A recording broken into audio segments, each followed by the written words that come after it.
Hi అండి. ఈ blouse వాళ్ళకి చెస్ట్ అనేది చాలా తక్కువగా ఉందండి. హైట్ మాత్రం ఎక్కువగా ఉంటారు.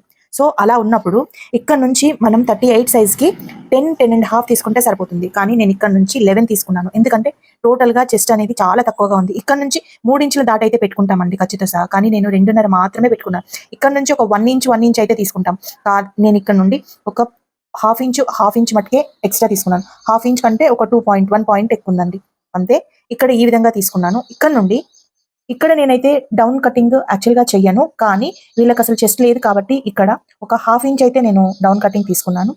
ఇక్కడ మనకు ఈ డాట్ పెట్టుకుంటే ఇక్కడ ఈ కటింగ్ చేసుకోవాలండి. ఒకవేళ ఈ డాట్ అవసరం లేదు అనుకుంటే ఇక్కడ నుండి మనం ఈ విధంగా మార్కింగ్ చేసుకున్న పైకి గీత ఉంది కదా! అక్కడ వరకు మనము ఈ విధంగా క్రాస్‌గా కట్ చేసుకుంటే ఈ డాట్ మనకు అవసరం లేదు. అలాగే ఇక్కడ నెక్ బ్రాడ్‌గా ఉంది. బ్రాడ్‌గా ఉన్నప్పుడు చెస్ట్ లేనప్పుడు షోల్డర్ జారే అవకాశాలుంటాయి. అందుకే నేనిక్కడ హాఫ్ ఇంచ్ అయితే ఇలా తీసుకున్నాను. ఇక్కడ కూడా ఒక హాఫ్ ఇంచ్ లోపలికి తీసుకొని మన ఫ్రంట్ పార్ట్‌ని ఈ విధంగా ముందుకు ఇలా జరుపుకున్నాననమాట.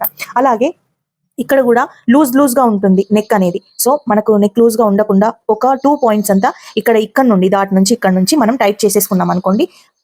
పర్ఫెక్ట్‌గా ఉంటుంది. షోల్డర్ అయితే అస్సలు జారదు. ఇంకా ఇక్కడ చెస్ట్ లేనప్పుడు మనం చిన్నగా ఈ డాట్ పెట్టుకుంటాం కాబట్టి మనకు చెస్ట్ అనేది కొంచెమే ఉంటుంది. ఇంతే కనబడుతుందండి. సో, చెస్ట్ తక్కువగా ఉన్న వాళ్ళకి ఇలా ఫాలో అవుతే పర్ఫెక్ట్‌గా వస్తుంది. ఈ వీడియో గనుక నచ్చితే ఒక చిన్న లైక్ చేయండి.